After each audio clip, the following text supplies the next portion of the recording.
Remember how I said I wanted to get a camera? Well, I ran out of storage on my phone, so you guys didn't get to see how I made these. Basically, I made these.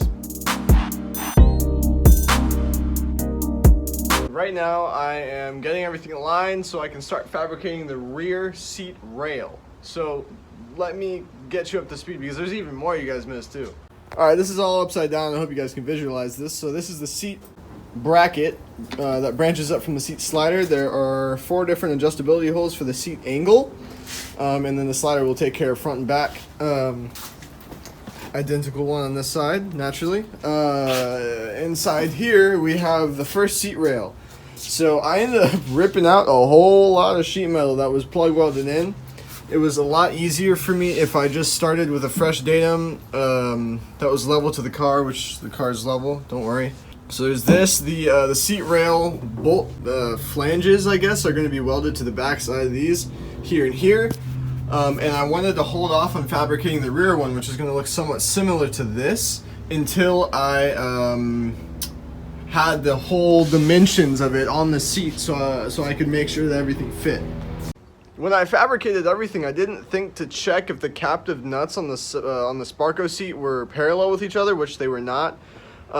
With everything bolted together, it added to about a 1/4 inch of taper towards the back, from bolt to bolt.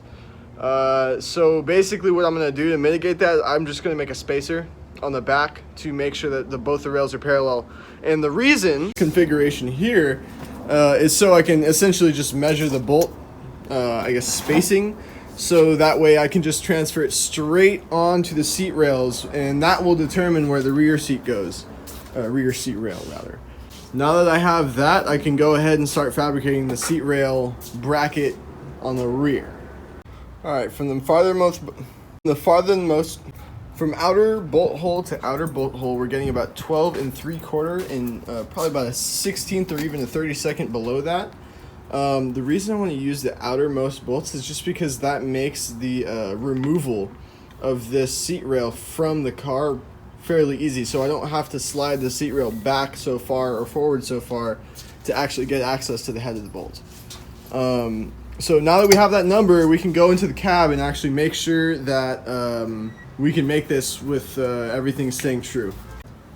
With this seat rail here, we're gonna need, so I've marked where I want the seat in relation to the steering wheel, and with all that, we're gonna need just about every single inch and that fraction thereof of space here we have in this rail. So this is gonna get pretty close. We have to see, oh yes, that's gonna be perfect. Okay, cool. So with this all mocked up, I know that this is exactly perpendicular with the line of the car, and it's also level, so I can actually base my datum off of this, which is really helpful. I know that the right side seat bracket is going to go right up against this sheet metal here.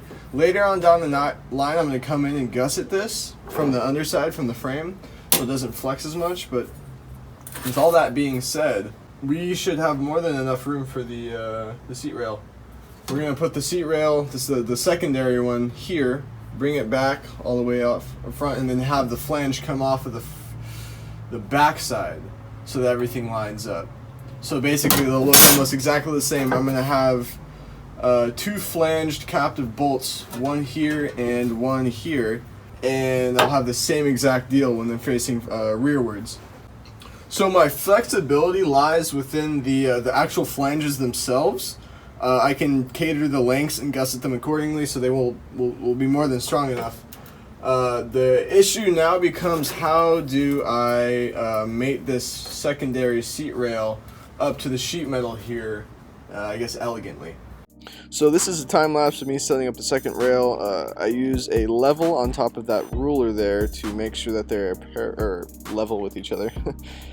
Using the Sharpie to make sure that I have a good outline of where it's supposed to be, cleaning up the area, and then I didn't have a contour gauge, so I just kind of cut a piece of cardstock until it fit, and then traced that onto the metal there.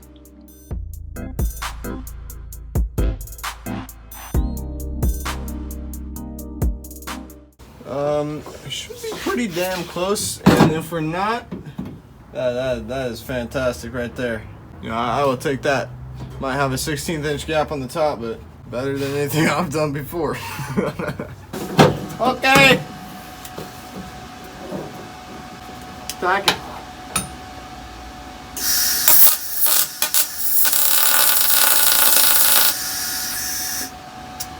Yep.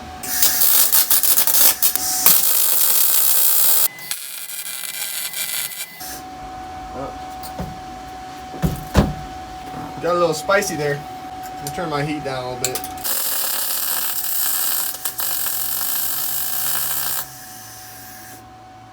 Alright, just making the seat bracket slider actuator, because obviously any commercially available one wouldn't fit just because this width would vary. So I'm just gonna weld them all up, grind them smooth, and call it at that. Well, steering wheel. Oh yeah, thank you. You can do that. I know you do that anyway. Huh. You pretend that you're driving a car without a steering wheel. Oh yeah. It's kind of hard to see from this angle, but I have the seat sliders already in. You notice right here, I have several bolt holes to adjust the angle of the seat, so I can bring the seat back forward or back farther. Fucking in here, dude. Do that again.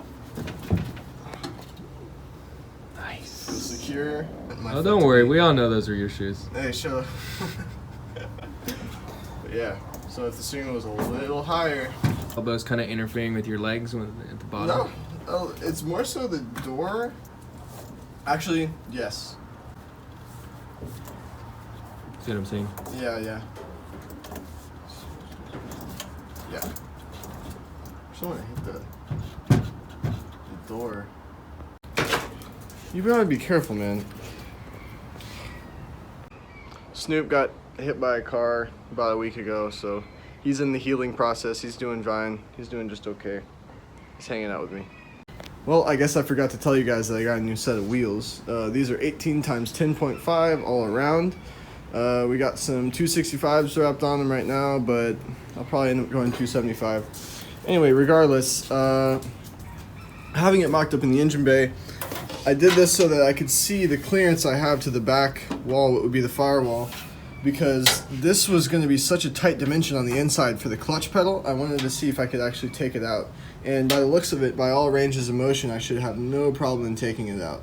And when it comes to the Camaro stuff, I don't want to sell this, so I can actually use this mounting face itself. So I'll just shear this out and weld it to my doubler that I'm going to use in there. Okay, here's this doubling plate. What I've actually done for the doubler on the doubler plate, I guess is what you would call it. This is just off of that big black panel that had the booster, the clutch, and the gas pedal on it.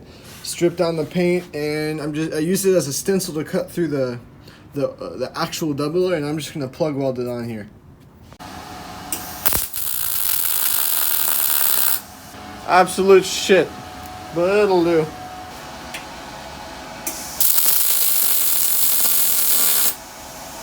Much better. Fuck it, let's just do number 3, right here. Just like hip hop. Boy, I sure hope I have this on right. Yeah, okay, there we go. I'll do. Locking this up. So I think I'm gonna drill a perimeter of 1/4-inch holes so I can go ahead and plug this to the firewall, and then we'll call it that. Alright, so I'm going to go ahead and drill that doubler with a 1/4-inch spacing to the edge, which will give us an 1/8 inch of wall once we do the 1/4-inch hole. So I'm just going to mark that up as such and drill arbitrarily. Now, I'm sure some of you guys are wondering about how this flat plane thing might flex. You might be right. I'm going to mount it in there, and if it has issues with the flex, I'm just going to add some gussets on the front. No big deal.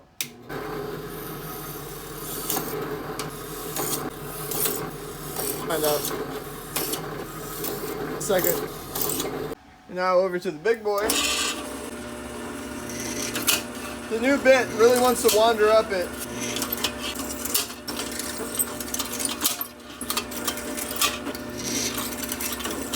It's okay though. Quick bit on the deburr. So I realize you guys might not actually know what I'm talking about when I'm making this stuff. Let's show you what this is actually doing. Here, I lost the footage of me welding, but this is it. Bolted to the the truck, or welded rather, and then we have the back end of the clutch. What would be the master cylinder and the lever itself. So if we go around, we have the clutch pedal bolted in. This clutch pedal uses two different places that bolts in. Once on the firewall, and then once on the carrier here. So I gotta cut a little bit more of a notch here, and I'm gonna weld a tab onto here so that these two can mate, giving it more structural rigidity, and the same goes for the brake. So I would like to get the brake in a rough position of where it's gonna stay, and it's obviously gonna be somewhere in here, so I can assume that the harness will be somewhere up there. So let's see if we can get that mocked up.